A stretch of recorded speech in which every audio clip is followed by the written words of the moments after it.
আমরা ৭১ দেখিনি, কিন্তু আমরা ৫ই আগস্টকে দেখেছি। আমরা নতুন করে লড়াই করতে শিখেছি। সুতরাং যে জাতি লড়াই করে একটা ফ্যাসিস্টকে এদেশ থেকে বিতাড়ন করতে পারে, সেই জাতিকে আর মিসগাইড করার কোনো সুযোগ নাই। আসসালামু আলাইকুম রহমতুল্লাহি ওয়া বারাকাতুহু।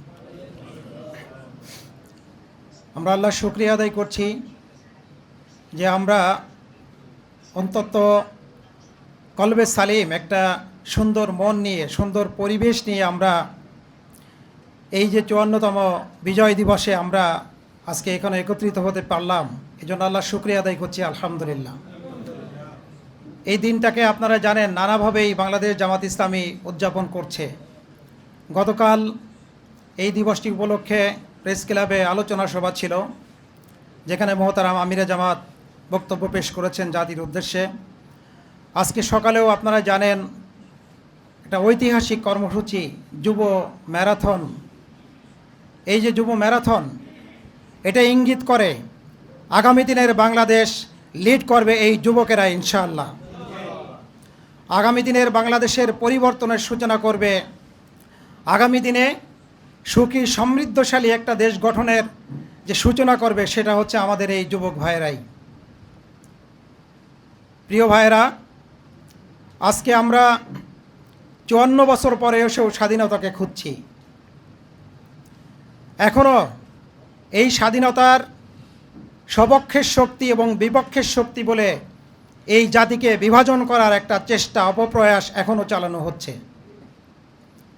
আসলে মূলত এই সোনার বাংলাদেশকে, সোনার বাংলা যেন না হতে পারে, তার জন্য শুরুর থেকে এর বিরুদ্ধে ষড়যন্ত্র ছিল, এখনও চলমান আছে। আগামী দিনেও এই ষড়যন্ত্রকারী যারা আছেন তারা এটা চলমান রাখার প্রত্যয় ব্যক্ত করেছে।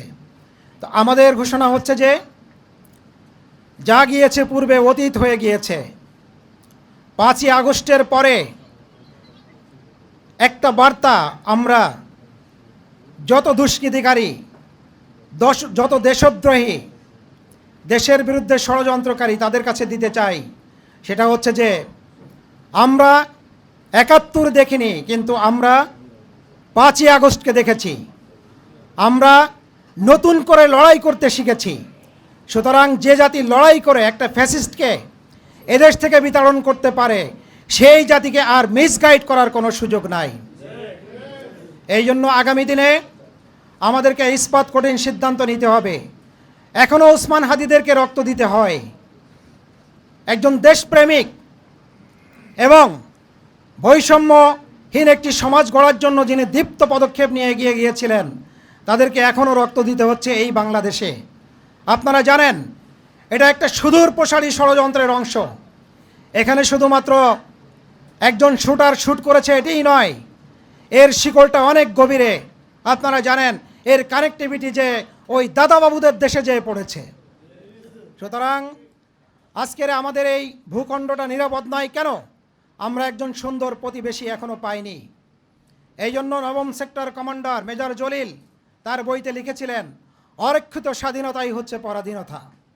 সুতরাং এই পরাধীনতার জিনজির যদি মুক্ত হতে হয়, দেশকে একটি স্বাধীনতা এবং আমাদের বিজয়ের যে আকাঙ্ক্ষা, সেটি হচ্ছে যে সাম্য, মৈত্রী, আমাদের দেশের উন্নয়ন, বৈষম্যহীন একটি সমাজ গড়া, সেটি যদি গড়তে হয় তাহলে একমাত্র তার গ্যারান্টি হচ্ছে ইসলাম। ইসলামের বাইরে অন্য কোনো আদর্শ দিয়ে মানবতার মুক্তি কখনো হতে পারে না। সুতরাং আজকের এই বিজয় দিবসে আমাদের দীপ্ত শপথ হোক, আগামী দিনের যে কোনো ফ্যাসিস্ট, নতুনভাবে যদি কেউ ফ্যাসিস্ট হওয়ার চিন্তা করেন, সেটাকে রুখে দেওয়ার জন্য আমরা আমাদের জীবনের সর্বশেষ রক্তবিন্দু বিলিয়ে দিতে একটুও দ্বিধা করব না। প্রিয় ভাইরা, সেই জন্য প্রস্তুত থাকুন। আগামী দিনে আরেকটি লড়াই হবে। আগামী 12ই ফেব্রুয়ারি যে লড়াই হবে, যে ভোটের লড়াই হবে, সেই লড়াইয়ে আপনাকে আমাকে সর্বোচ্চটুকু বিলিয়ে দিয়ে আমাদেরকে চেষ্টা করতে হবে এবং সুখী সমৃদ্ধশালী দেশ গঠনের জন্য আমাদেরকে এগিয়ে যেতে হবে। এই হোক বিজয় দিবসের আজকের আমাদের অঙ্গীকার। আল্লাহ আমাদেরকে আগামী দিনে ন্যায় ইনসাফ ভিত্তিক একটি কল্যাণ রাষ্ট্র জামাত ইসলামীর মাধ্যমে আল্লাহ যেন প্রতিষ্ঠার তৌফিক দান করেন। আমিন। আসসালামু আলাইকুম ওয়া রাহমাতুল্লাহি ওয়া বারাকাতুহু।